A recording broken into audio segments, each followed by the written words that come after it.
I wanted to thank our sponsors today. It's the College of Education and Human Development, the School of Nursing, and the Office for Equity and Diversity. Thank you for your sponsorship. I also wanted to thank, we have partners in our administration too, and some of whom are here. So I wanted to also thank the graduate school. Vice Provost and Dean Scott Lanyon is here. And we've been having conversations with him, his team, and Associate Dean Yoji Shimizu, and the graduate school staff about data and diversity, as well as with the Office for Vice Provost for Academic Affairs, Rebecca Ropers-Hillman, and Assistant Vice Provost Ola Graham, and both will be here this afternoon facilitating one of the sessions. So this event and all the work surrounding this is really anchored in partnership. I just wanted to sort of reinforce that. A little bit about how this event came to be. There were two main influences on that. One is this, our office has been meeting with campus experts on data for the last couple of years, talking about how we could make this key part of the decision making and advancing of the work. And those conversations were really helpful, and the experts that we've been talking to will be speaking to you this afternoon, and actually this morning as well. And then the second sort of impetus for all of this was the diversity community of practice. So many of you may have heard of it. Many of you today are from the diversity community of practice, but it's a group of staff, faculty, and administrators, mostly self-selected, who are really interested in advancing the work of equity and diversity and want to do it as a community and collaborate on it. And so we've grown now to about 100 plus members from 50 plus units across the university. And we have three committees. The DCOP Assessment Committee, the Communications Committee, and the Programming Committee. And this was actually a brainchild or a brainstorm, whatever you want to call it, of the Assessment Committee that felt like we need to do something. All of the DCOP members have often reinforced the fact that we want to be about action. And so this seemed like an important topic to take action on. And so this is an expression of that. I also wanted to then orient you a little bit to what we are going to have ahead of us today. You have the schedule and you can see the details there as well. This first session is really about stories. As Claudia mentioned, there's so many aspects to data. There's the qualitative, quantitative, and stories seem to be really important. We can get kind of trapped in the minutiae of the data without understanding that it has impact and meaning. So we thought we should start with stories, and this was a way to invite speakers from across the university talking about how data is making a difference. And data is defined broadly there. It could be research, it could be qualitative aspects as well. So we'll have 9 speakers and sets of 3, and you'll have a chance to ask questions to the first 3 speakers, and then after that, again, after the next 3. Sort of telling us their stories from across the U. And granted, these are just 9 speakers, so it doesn't represent the whole university, but it's a start, and we hope to continue that in later sessions or years. The second session is really connecting back to the work I mentioned by campus experts, where they'll take us into the snapshots and insights of the University of Minnesota diversity data and data in general. And so that will be slightly longer sessions and then again, there'll be a chance for Q&A. Then we'll get into lunch. And after lunch, we will break up into small groups, and there'll be specific topics, which I'll announce a little later, and they're on your schedule. And we'll split. Lunch will actually be in 101 Walter on the ground floor. And so we will split between that room and this room for the breakout sessions, and then gather back here for the final session, which is a debrief from the small groups, and then also thinking about next steps. So with that, I'm going to invite our speakers to get ready to present here. We will be timing you, and Vic here sitting on the front seat will give you a wave when you're close to the time. 2 minutes left. Okay. with that, I'll transit. Do you want to use the lapel mic? Yes. Oh.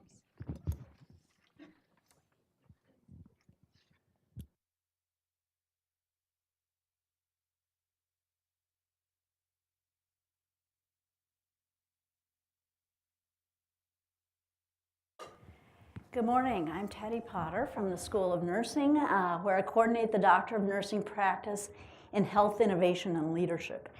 And that makes me very, very picky with who leaders are. I don't just follow anyone because I teach what I want to follow. And first of all, I want to celebrate Dr. Michael Go. His approach to leadership will have me following him every day. He's humble, he is creative, and he sees everyone. He is collaborative. And so I just want to lift up and celebrate his leadership. I also want to lift up Virajita Singh and Emily Himes, who almost single-handedly pulled off this conference, which is amazing. And their leadership as well is possible because they're collaborative, because they're humble, and because they build networks. And so all of us probably are here because Virajita has said something. Oh, it's got a mind of its own.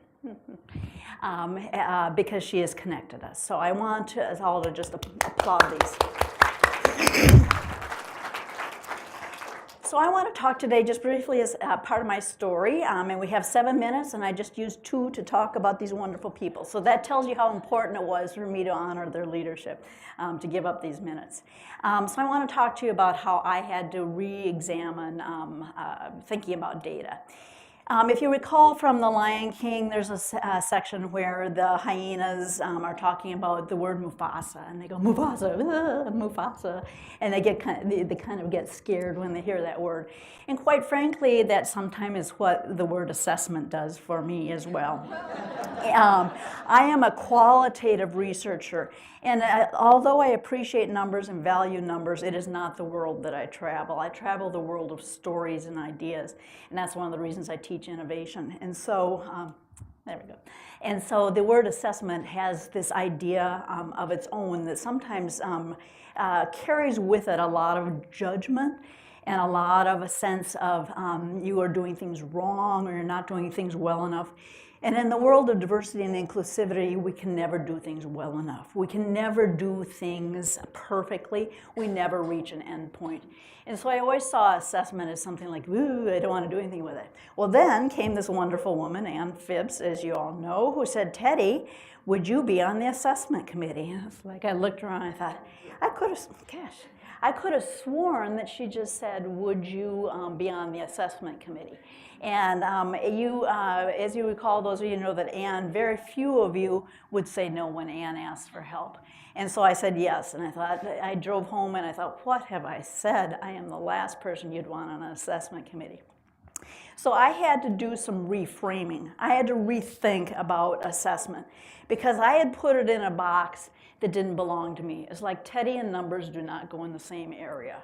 And I had put myself outside of the range. So some of you sitting here might be thinking, oh, this is not my game.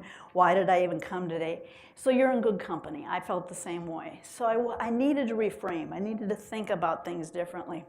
And what I decided to do was to go back to my roots, where the first step of anything we do in nursing is assessment. I don't have to put it as the last step, the judgment, the valuing, the evaluating, all of that. It is the driving force of what we do. So I reframed, I flipped where I put the data, and that allowed me to value the data and really get excited about it again. Because we have these goals in nursing that I didn't want to measure the results because we're not there. We haven't made it. We have a long way to go. But I did want to use the data to drive the change. And so we need to prepare nurses who represent the people and communities we serve. This is a huge goal. This is something that we're driven by. People in their greatest hour of need deserve to be able to feel safe and feel that somebody understands them. Similarly, we need to have diverse faculty. And so I didn't want to just be measuring on the tail end of where are we. We've got a ways to go. We have work to do. But I can use the data to drive that. I also wanted to use the data to promote a healthy campus climate and inclusivity. So by reframing it, putting the data out on the leading edge, listening to the stories, and really, really digging deep into where are we were able to make a move. And so the college-made experience was very, very valuable. I again celebrate OED's approach and Virajita's approach because she made it visible. They make it visible. The numbers to somebody like me don't say much. They really don't. But I am an image person, a picture person, and so that is what helps. So looking at that data worked. I used the data to actually apply for the HEED Award. Last year was the inaugural award for health professions. HEED Award stands for Higher Education Excellence and Diversity Award. It's a national award. Last year was the first year that it was given to health professions. We applied for it using our college-made data, and we received the award. This year we applied for it again, and it's the second year we received the award. 24 professional schools across the country received this award, and we were one of 7 schools of nursing nationally to receive this award. Not because we have accomplished everything, but because we believe and are driven to be reaching these goals. So, because we won the award, we're starting to increase our number of diverse students. Because we won the award, we're starting to increase our number of diverse faculty. Because we won the award, we're starting to really impact the healthcare of all Minnesotans the way we wish that we could. So data has served us well. It will continue to serve us well. I'm not scared about the numbers anymore because the numbers and the stories are getting us where we want to be. Thank you very much.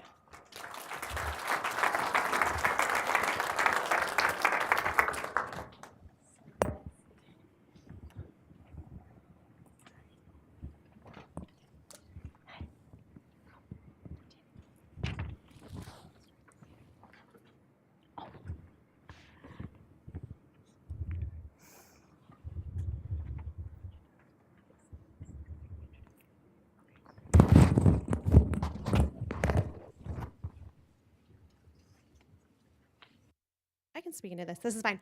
All right. Hi, my name is Kate Dietrick, and I'm the archivist for the Upper Midwest Jewish Archives in the University of Minnesota Libraries. And I'm going to be talking about an exhibit called A Campus Divided, Progressives, Anti-Communists, Racism, and Anti-Semitism at the University of Minnesota from 1930 to 1942.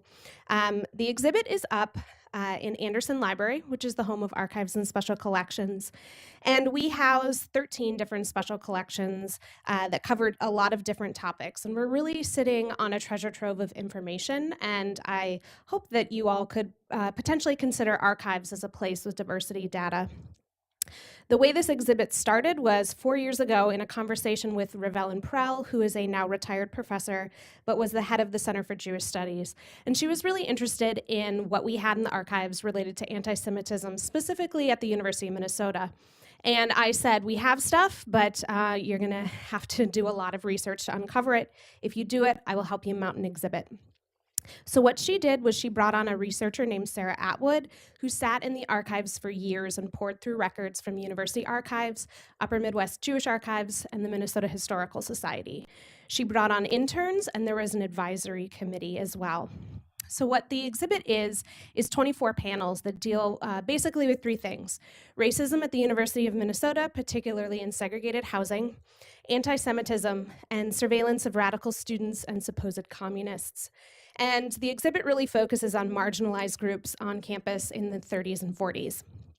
So as far as the data that we used, I don't know if people consider archives as a place with data because it takes a long time to parse this information out of archival materials. So the exhibit is comprised of letters, documents, reports, newspaper clippings, all really robust information on groups whose voices are sometimes overlooked in the past. The stories are there, you just have to look for them. The university itself collected data on incoming students. Here's an example in 1936. Kaufman wants to know how many Black students and Jewish students are coming into the university. He's also specifically interested in, of those Jews, how many are New York Jews, because those are allegedly the communists. So I was really interested in why did the administration collect this kind of data. Here's a list of students who were part of a peace demonstration on campus in 1934, listing all of their names. Why are they interested in keeping this information? Here's another document on radical leaders, listing their names, and specifically points out which ones are Jewish. So it's really interesting to, first of all, find this data, but also have a conversation about why is the university at this time really interested in keeping this kind of information. So from the impact of the exhibit, I've learned two things. First of all, people care. Thousands of people have been visiting. Seriously, it's crazy. Instructors have been integrating it into their coursework. I've given a lot of private tours. There's been a lot of publicity.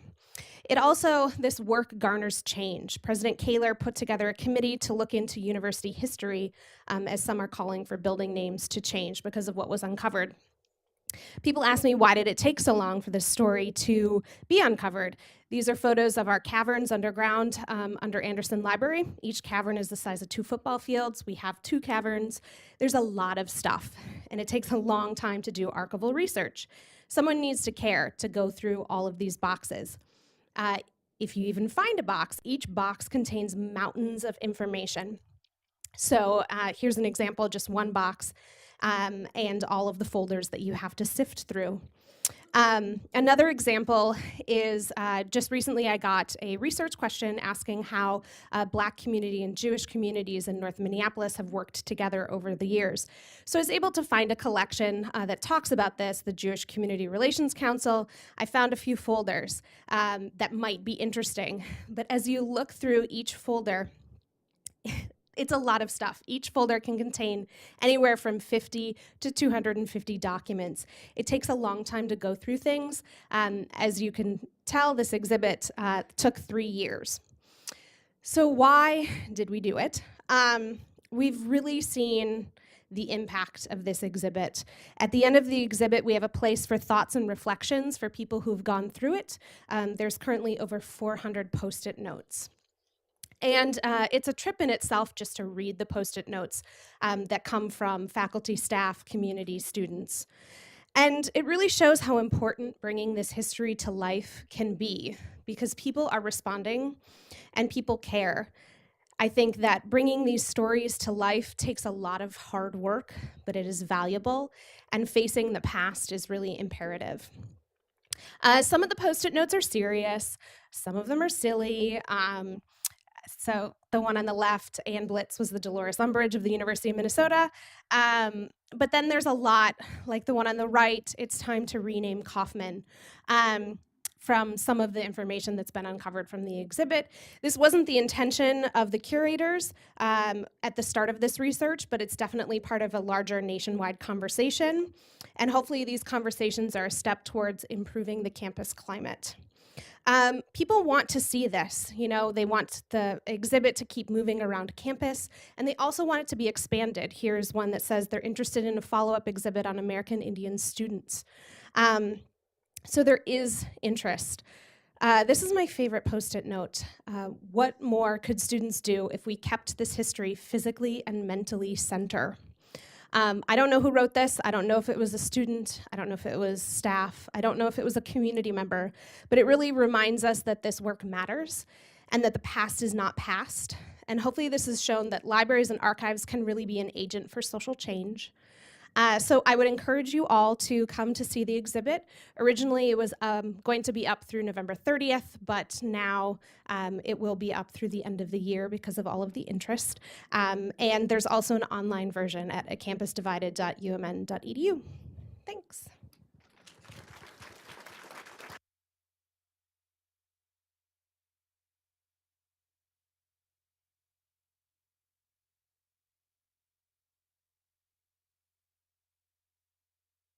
You will have time to ask for questions of the speakers a little bit later. So our third speaker is Melinda Lee.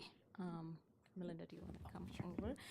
I thought I'd mention, I'm sorry, I forgot to mention that the format for this first set of presentations is called Pecha Kucha. It's a Japanese word, and it's this idea of rapid fire up to 20 slides. And I think some presenters have even fewer slides. So in case you're wondering, It's a way to keep our presenters on their toes.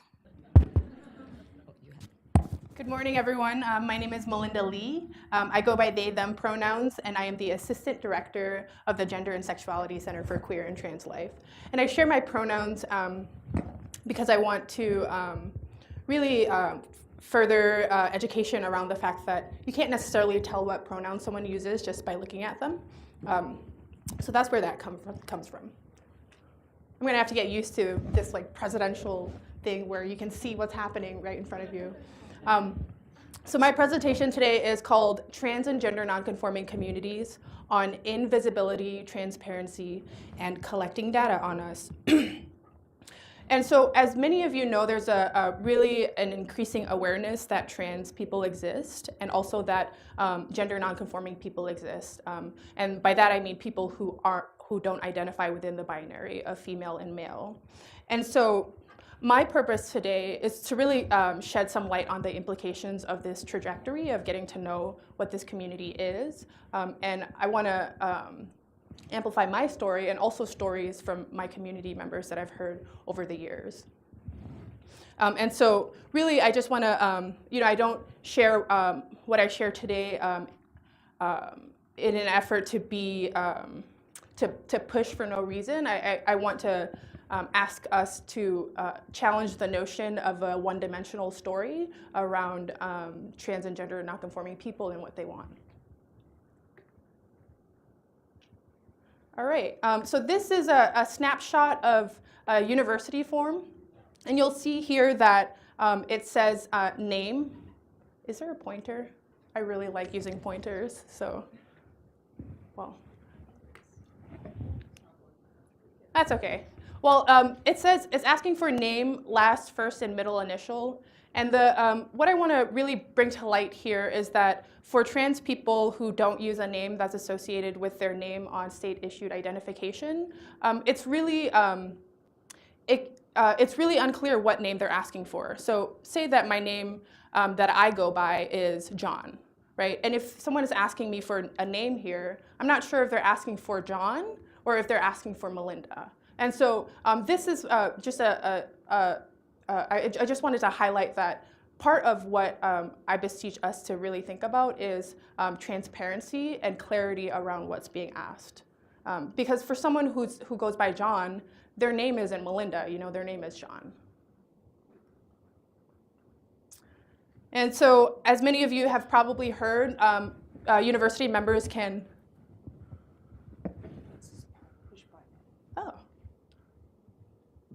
All right, so this is in MyU. You can select a name that's a preferred name. And I want to articulate here that preferred name is actually kind of a misnomer. And by that I mean that there's this assumption, this underlying assumption around preferred name that it's optional, right? It's not something that's non-negotiable for the person. And so, it's the current practice right now, and it's a widely understood phrase for someone's chosen name. But I just want to articulate that when someone who has a quote-unquote preferred name comes across this, it can really suggest that that name is non-negotiable or is not non-negotiable. Additionally, there's this notion of dead naming. And so for the trans and gender nonconforming community, to dead name someone means to call them by a name that they no longer go by. And this is something that happens in our university system as it is. So for example, if someone goes into MyU, they change their name to John, and then maybe they're sending an email, right? And then someone who receives that email sees that Melinda came up instead of John.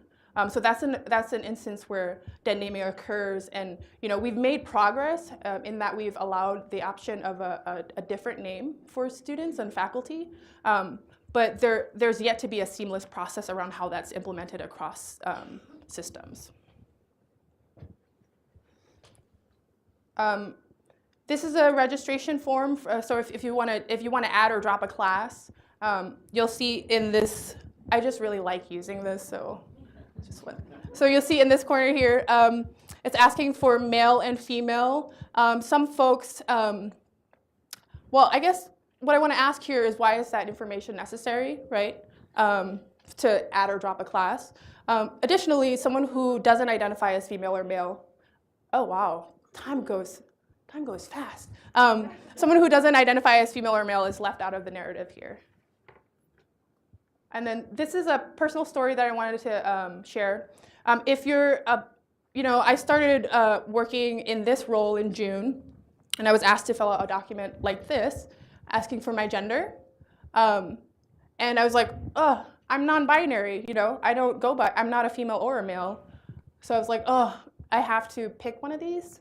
And so even though it felt really gross, I ended up picking female, because I know that that's what they wanted to know. But it felt really gross, and it's not, and I'm not the only trans person who feels that way.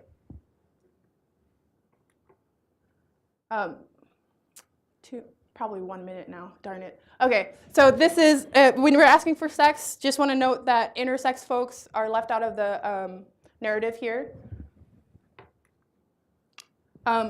Pronouns, you'll see that we're asking for preferred gender pronouns. Again, pronouns are, for many trans people, non-negotiable, and so they're not preferred. And then a few things that I would beseech you to keep in mind as you collect information on trans and gender nonconforming people. Who are you asking information of? And as somebody who is collecting that information, I beseech you to really consider what that community experiences. For example, the notion that pronouns and names are non-negotiable. Secondly, what are you asking for? If you're actually asking for someone's sex on their state documents, then clarify that. I don't know why I have that image there. I think it was really late in the night. But essentially, where are you asking for that information? And if you're surveying people on email, consider that many trans youth, particularly youth of color, are homeless and don't have access to email. I don't know why I have that image either. It was really late. But when are you asking it? If you're looking to hear from students, maybe not ask it during finals. And why are you asking it, finally? I really ask you to reflect on the purpose for asking the question around gender and sex, gender and sex, because for some people, they've had negative experiences with the government, and so to be asked such personal questions can really be make people wary. And then also be transparent, hence the clouds in the frame. Thank you, everyone.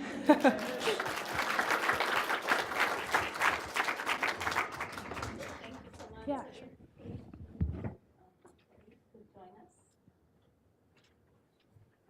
Any questions for our great speakers? Oh, thank you.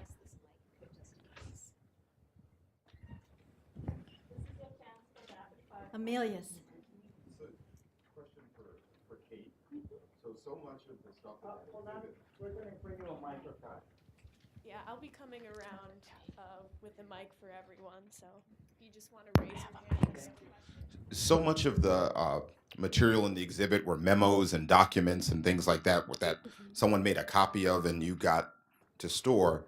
In this age of electronic communication, how, I would hope no one's talking like that now, but how do you archive those things when we just delete our emails and don't send them to be stored in the archives? Well, that's an issue whether it's paper documents or electronic documents, because people send things to the archives, right? So it is a selected bit of information that has been shared with us. But we do keep electronic records. So different organizations, institutions, and here on campus do send their materials to the archives, and we do have a process of keeping electronic records. We don't, as of yet, have a process of people actually accessing those. That's step 2, but we are keeping that. But it is a problem of people have to willingly donate the things, and in doing that, they can self-censor.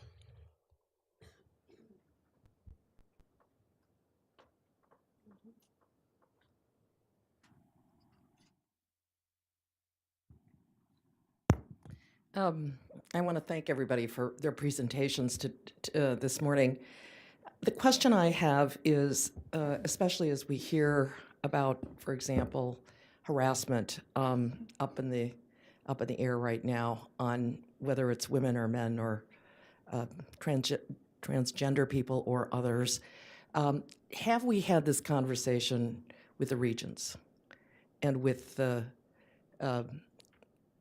president's office? I mean, I think one of the questions I have about organizations is how much of that information is really known, especially as things are changing so quickly about the way that people want to identify, what the systems do to really identify. And it's like, I hope, well, I'll let you answer the question, but I hope that the conversation doesn't just lie here kind of in the middle.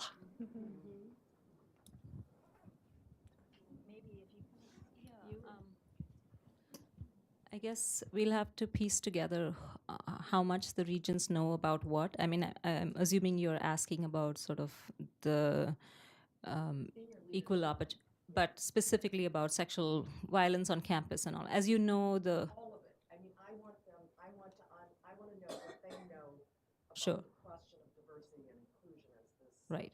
issue goes forward. Sorry. Yes, so to repeat the question, she would like to know what the regions know about all of these issues, including equity and diversity, and the actions being taken.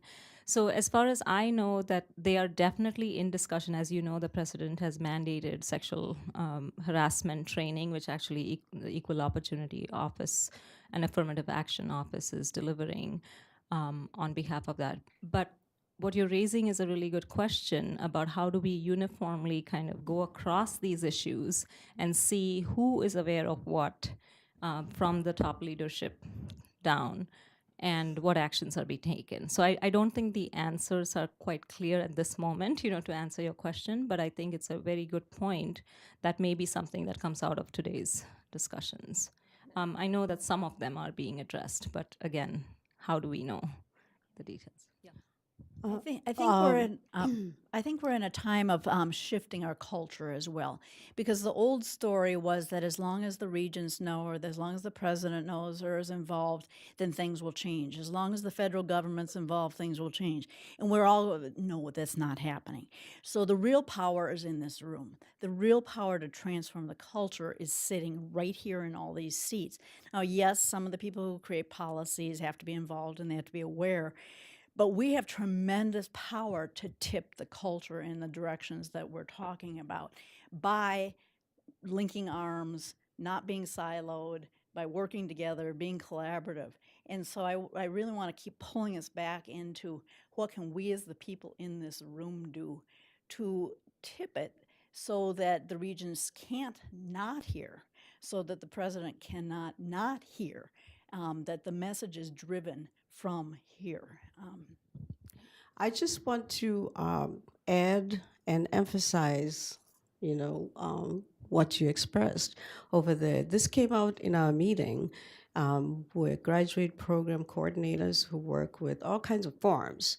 And we were looking at our admissions form. And some people were like, we got to start now. Let's do this. But really, you can't just start. And I brought this to our faculty meeting, and everybody was looking at me like, huh? So it's going to be a very long process, but it is extremely uncomfortable for some of us who, are caught in the middle of, yeah, sure, yeah, I agree, but there are all these forms out there. It's like, what are we supposed to do? How are we supposed to feel about this? I just want to, just emphasize, thank you for bringing that up, because this is a valid conversation. But we, in the front lines, what are we going to do? How are we going to move the institution? And I was just going to mention, in regards to the exhibit, the president and the provost were met with beforehand, before the exhibit opened, and so they were aware of it. They've come over to see it. In 2 weeks, I'm giving a tour to some of the Board of Regents. And there is this university history committee that is being put together of 35 different leaders across the university to talk about what was uncovered with this exhibit. I wasn't asked to be a part of that, nor were either of the curators for the exhibit, but I know some of the people that are on, and they're meeting, I think, potentially right now. So.